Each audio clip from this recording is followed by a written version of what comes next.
FBI Director James Comey, NSA Chief Admiral Mike Rogers won't be appearing at a closed House Intelligence Committee hearing tomorrow.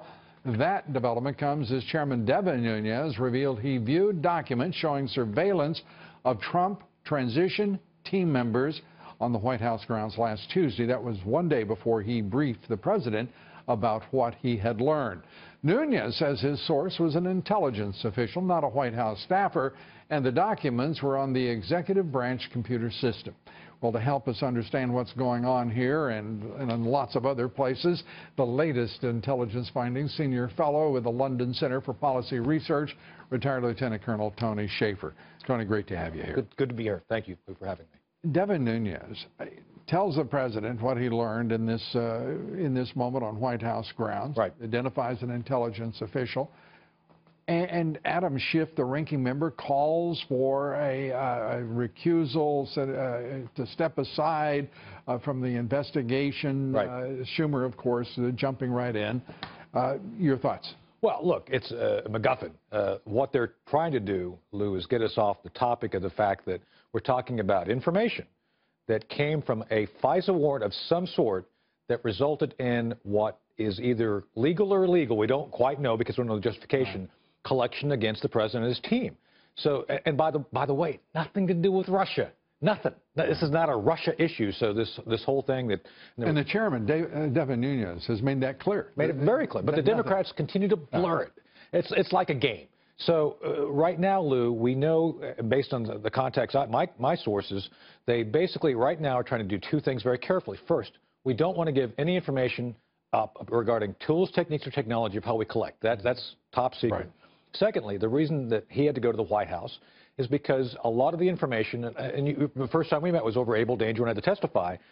Lou, Congress never received the information. Tony Shaffer's going back a few years. I'm geezing now. But my point is that when Congress demanded the information, they didn't give it up initially. Right. They had to go ask. I had to tell them where to go look. That's what I think happened here. Someone came in and said, look in this database, you're going to find what you need. So this whole like kabuki dance about, oh, he went to visit the White House, I don't think there's anything wrong with that by the fact that information is compartmented. He had to go look at the compartmented information. You talked about FISA. So right. there may well indeed have been legal collection or maybe metadata. We think so. Maybe. Brought up. What's clear is that a lot of names were freed up to be leaked, unmasked, to be seen and to be known by a broad number of agencies here. And as a result, specifically of actions taken by the Obama administration in the final days in which they freed up raw intelligence for dispersal. Correct. That's the issue.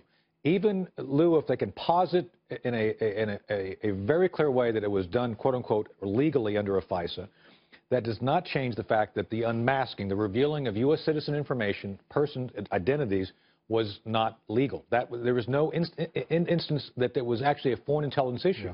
So that's the first violation. Second violation is, as you point out, the dissemination. You're talking about felony level violations of the law here under Title 18. Classified information being leaked. To the New York Times.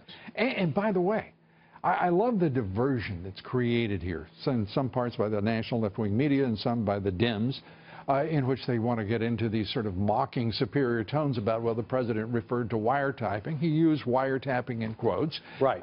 First of all. Secondly, whatever the hell he said, that is actually right now, it appears to be substantiated by whatever Devin right. Nunes has seen. We'll see it ourselves, we right. hope, in the next day or two. Well, I think he's trying to figure out a way, again, to parse out what he can to show the evidence of it. With that said, you're completely correct. I mean, I think President Trump has been vindicated by the fact that there is evidence of the wrongdoing.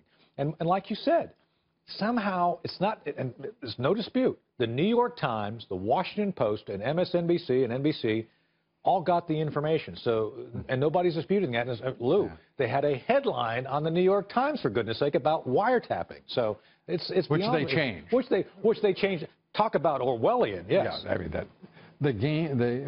those are the five organizations that President Trump calls fake news. So they're this sort of the gang of the fake five, whatever you want to call them. We're looking at a lot of things going on here, and it appears to me that the president could really, he needs somebody, it seems to me, whether it be the Solicitor General, the Attorney General, whatever, to start preparing some papers, because this is an investigation waiting to happen. Right. And the Obama administration, whatever you say, if what is intimated at this point turns out to be the case, this is going to be an investigation that's going to rival certainly the Clinton investigation that should be resurrected, in my judgment. I agree. Yours. Couldn't agree more. No, look, there's a lot of, if you talk about foreign money, you talk about foreign involvement, you can't look past Ms. Clinton and her campaign. You got to look at both. And to your point regarding the investigation, I actually told one of the White House officials who was picked by Mr. Trump in a meeting at Trump Tower, I said, you've got to go in. The moment you get in there on Inauguration Day, you have to treat the entire Obama administration like a crime scene. They've done things, and I'm not joking, Lou. I said that. I know you're not. And it's like, but nonetheless, it does evoke a certain, a certain reality. Some mirth. A certain reality, yes.